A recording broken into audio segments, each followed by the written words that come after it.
Alright guys, we've all Russell here, and today I've decided to do a collection video. You haven't had one in probably, I don't know, like 6-7 months. So I remember doing my Xbox 360 collection video and decided that I would do my PlayStation 4 video and build up to the PlayStation 2 one, which I'm thinking of doing. So there's I've got a few games. I haven't got like too many, so it won't be that long. I do want to mention a few things first. So, the Fastlane main event, Lesnar, Ambrose and Reigns, sounds sweet. That could be a 4.5 star match if they book it correctly. The next thing, I've been watching Game of Thrones for the first time, don't judge me. I'm on season 4, episode 4, I think, and it's really good. It's really, really good. Episode 9 from season 3 is my favourite episode. That episode was so good. It's so shocking. Comes out of nowhere. But anyway, yeah, so that's awesome. I'm loving it. Just borrowing it from everybody. So, the last thing, I do have, of course, a few games on my PS4. The main ones really are Rocket League, Life is Strange, Grim Fandango Remastered, Hardware Rivals, I've got a lot, Hohokum, Last of Us Remastered, obviously, 5-Star Wrestling with Genesis, but they're the big ones, so we should probably get into it. I'll give you a brief opinion on each game. So we start with... Oh, wait, wrong pile. We start with Batman Arkham Knight. It's a very good game. I don't think it's as good as Arkham City or Asylum. It's probably better than Origins. I've never finished Origins. I've played it, I just haven't finished it. But it's a very good game. I feel like it's getting a little bit too much hate because of the Batmobile and that sort of overuse of the Bat Tank part of it. But it's a very good game. I mean, the presentation in it is the best presentation you can find on Next Gen. It's one of the very, very best Next Gen presentation games you can find, up there with The Witcher and you know, stuff like Bloodborne. So it's a very good game. I recommend you play it if you're a fan of Batman. If you've played Arkham City and Arkham Asylum and Origins, actually, then I mean you'll love it. It's the Batman formula that you want, it just with a little bit too much Batmobile. Let's set a pile. Next game, moving on, one of my favourite games of 2015, Bloodborne. Absolutely loved Bloodborne. Just a good challenge in a game where games aren't really putting forward that anymore. It's always just hand-holding. Bloodborne, there's no hand-holding. It's just go in and do whatever you think you need to do, and there's that process of working it out. But after, say, 5 hours, you will have gotten the hang of the game. Even though, well, alright, you will have thought you've got the hang of the game, and then there'll be something else that comes up, and there's all these interesting scenarios that you've got to sort of get round, and you learn new things, and it's always a constant process of improvement. And not many games put that forward in the way Bloodborne does. It takes the Souls games elements, obviously from Software's Souls games, and brings them to light in a more sort of profound manner, and just really does a fantastic job. It's got such a subtle, well-told story, which isn't like in your face, like say a Last of Us or a cinematic narrative like a Metal Gear Solid, or even like a Mass Effect. But it does put forward this very subtle, sort of cool story, and the boss fights in it are absolutely brilliant. The best boss fights in 2015, which I thought would be MGS cry. Next up, we have the only game I can't really talk about because I haven't played it. Dark Souls 2, Scholar of the First Sin. I picked it up because I liked Bloodborne a lot, and I like From Software because they made Bloodborne. What's up next? Oh, okay. Fallout 4, controversial. I love Fallout 4 still. I don't think it's a bad game. Still won't. I never will, because it's not a bad game. It really isn't. Graphics really outdated, really lacking in that department. It just...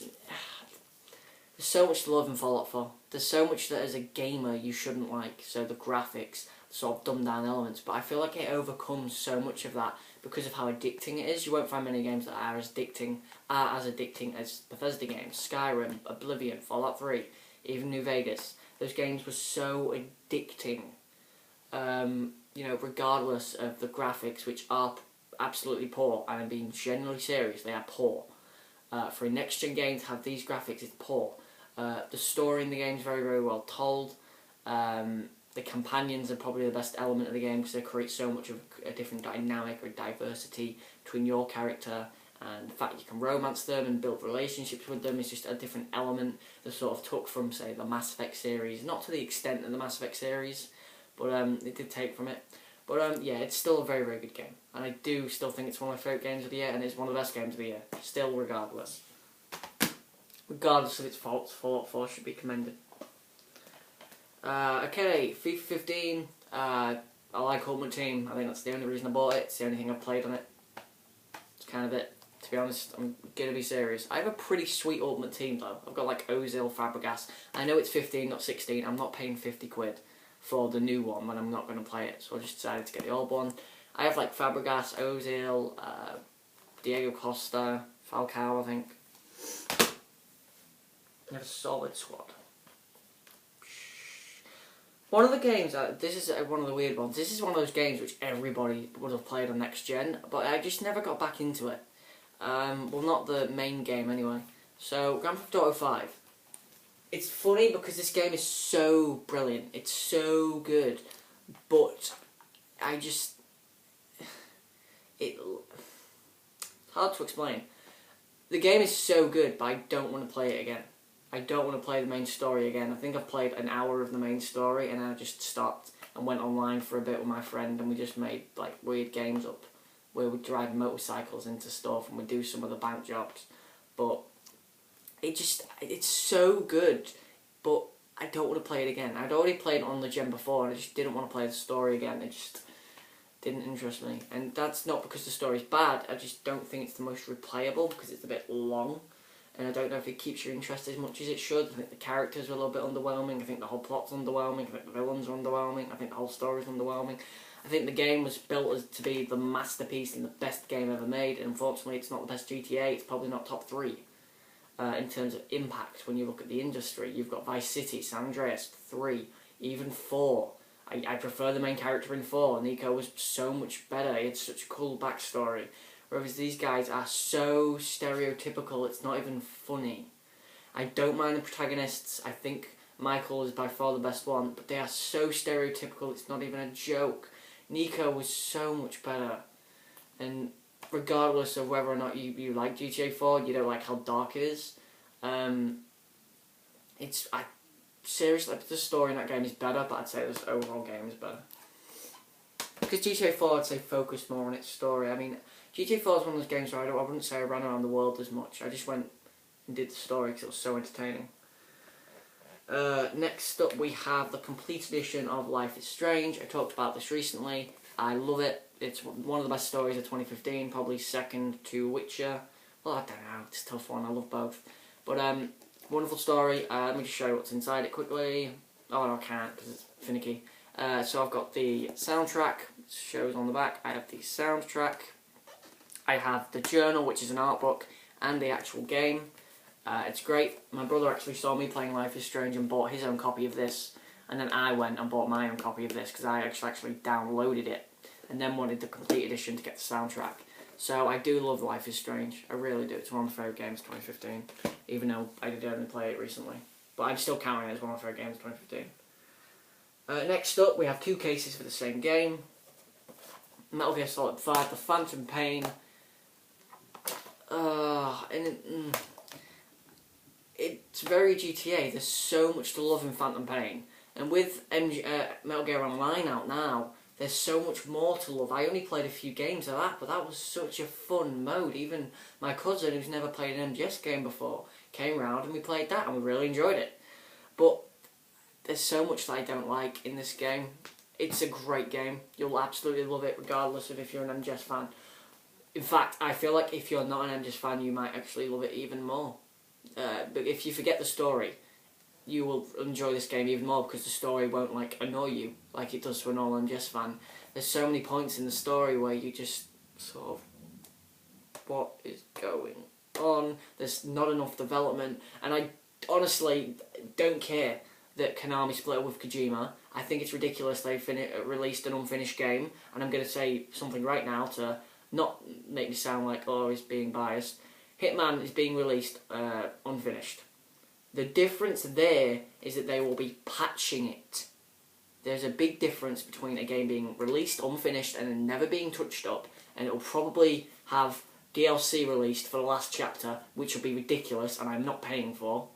I'm going to pay for it. But the difference here is with Hitman is that it is a game that will be released and will be more data will be uploaded to it. That's the difference. So I don't want to sound biased against MGS. I love both theories. I prefer Hitman, but that is the difference. I just need to get that off my chest. I felt like that might get brought up. What's up next? Mortal Kombat X came out near the beginning of the year. It was the best game for a few months within the year, to be honest. Oh no, Bloodborne was out before it. Never mind Mortal Kombat. I mean, Mortal Kombat X is a very, very good fighting game. I would say that it's not the deepest fighting game, but it's a fantastic fighting game system.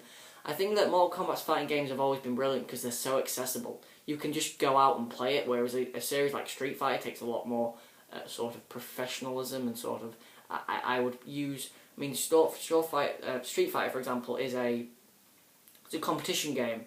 It's a game that you would play at competitions. This really isn't, and that's because it's a lot more simple. But I actually like that because I'm not a good player of fighting games. Yeah, don't care. But I would play this and be pretty good. There's certain characters like Aaron Black doesn't get used enough in the story. The best character in the story, voiced by Troy Baker, makes me sad.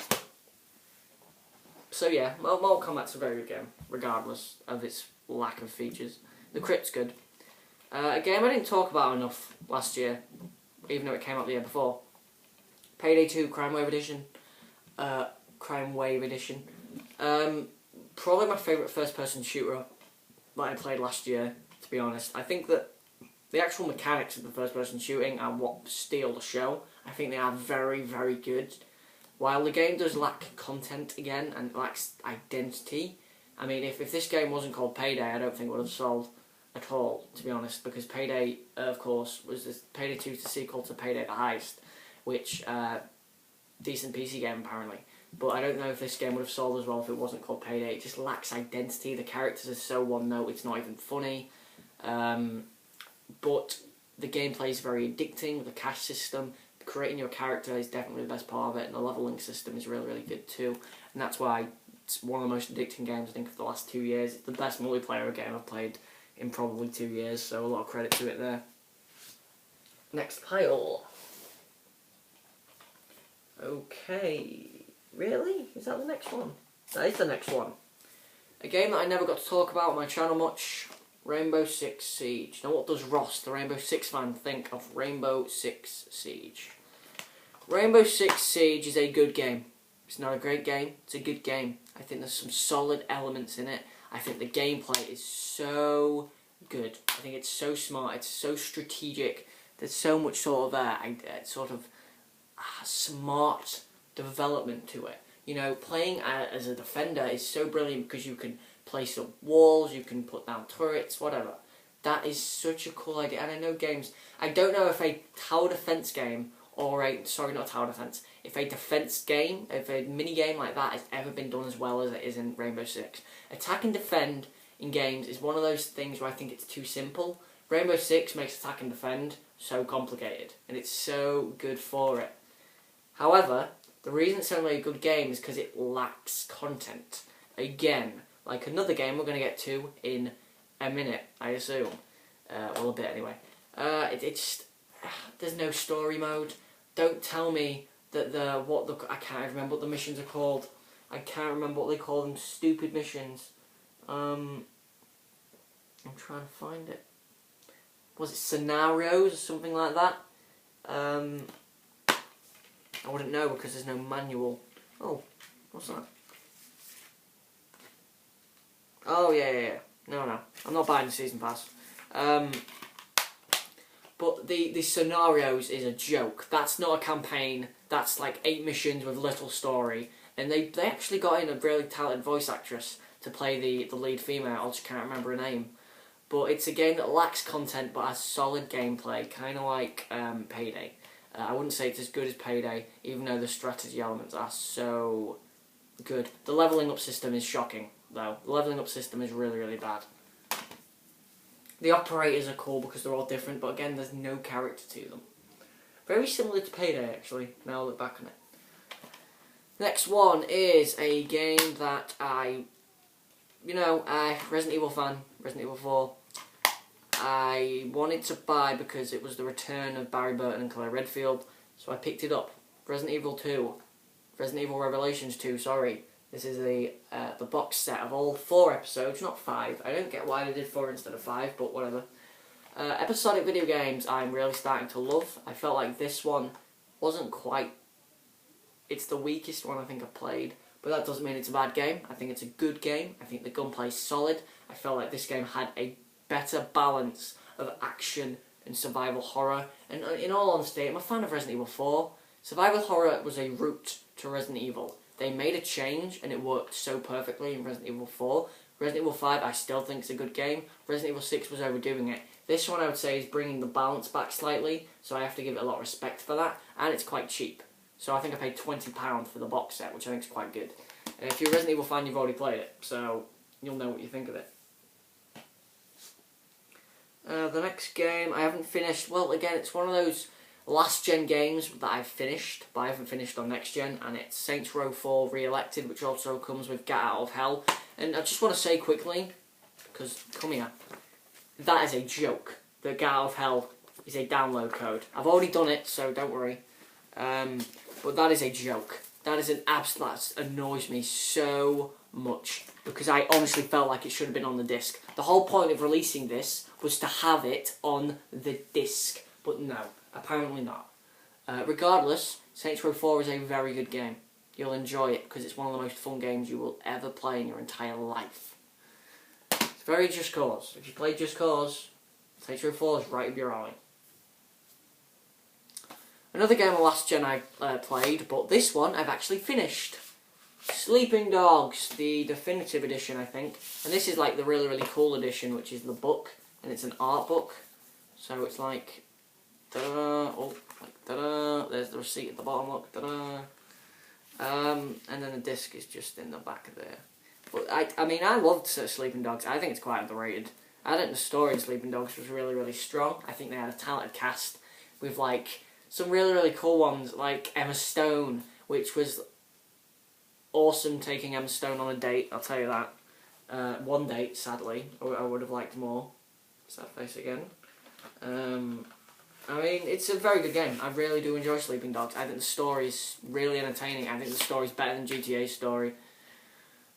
Seriously, I really think it's more entertaining. I think it's less cliched and stereotypical. And it's a pretty cliched story when I think about it. So, and the villain's better. The villain, GTA, I love GTA 5 to death because it's a fantastic game. But the villains suck wee-wee. They're in it for like 5 minutes. And the endings aren't particularly good either. They're just not explored enough. Next up we have the biggest disappointment I've ever paid for. I've ever paid money for, I would say. The biggest disappointment I've ever paid money for. Full price for, actually. Star Wars Battlefront. What is there to say about this game that hasn't already been said? It's not a bad game. It's not. It's not a good game, and I don't like paying £50 for a game that has literally 0 content at release, with its 9 game modes, of which you're going to play 3, with its 5 maps, or some 10 maps, 5 planets. It's a joke to release a game with this brand, the Star Wars Battlefront brand. And you know what annoys me the most is the fact that they took out the prequel trilogy. And I know what you're thinking, oh, well the prequel trilogy was rubbish, so it's a good thing they took it out. No, it isn't! It really isn't. Because that means there's less content. And you know what else there isn't enough of? The Force Awakens. They didn't even market the movie. They gave you the Jakku free DLC. Thank you, you're giving us something for free. Ha, you think I'm paying for your season pass? No. But, seriously, they needed to do more with Force Awakens. I literally wanted to play as the Force Awakens characters. Which is weird. I never thought I'd be saying that. But seriously, such a disappointing game. Moving on, and we should probably do these together. Walking Dead Season 1 and 2 on PS4. I love these games to death. The best story you will find in a game. One of the best stories you will find in a game, regardless of generation, whatever, I don't care. One of the best stories you'll find in a game. One of the best connections you will find in a game with Lee and Clementine. A truly amazing pair of games. I absolutely love them to death. I think the first one was better though. Oh, I've just picked up this game, Witcher 3. It's amazing. It's absolutely amazing, and that is all I'm going to say. The game of 2015. The game of the 8th gen so far. What have we got next? We have 3 left. Not going too far. What have we got next? Interesting one. Wolf Among Us. One of my favourite games. I really like Wolf Among Us. I think its story is so entertaining. I think Bigby Wolf is so entertaining. I think his connection with Snow White is really, really good. The voice acting in the game is top notch. It's just Telltale. I think this is probably the second best Telltale game they've done. I'm going to buy Game of Thrones probably next month. So I'm looking forward to that, to be honest. And really do like Wolf Among Us. I really, really like it. Love it. To be honest, seriously. Thank God my friends told me about it. Thanks, Darcy. 2 games left, and start with another disappointing game. WWE 2K15. It lacks the wrestling sort of flair that other games have had, like Here Comes the Pain. It's just, again, content. Content for this generation isn't good, but just, I want to get past that quickly, actually, because I want to talk about WWE 2K16, my 3rd favourite wrestling game of all time. It is brilliant. It is one of the best wrestling games you will ever play. The roster is the best roster in a wrestling game, regardless. I don't care. It is. The one person I would say is missing is Rey Mysterio. That's it. That is literally it. The one person that's missing is Rey Mysterio. Goldberg, maybe. I think he's being added in the DLC anyway, so a great game, I love it. And that is my PlayStation 4 collection, guys. So, like, comment, and subscribe for more. This has been Revolve Rosslot. I'm going to get back to some Game of Thrones. I hope you enjoyed this episode. Thanks, guys.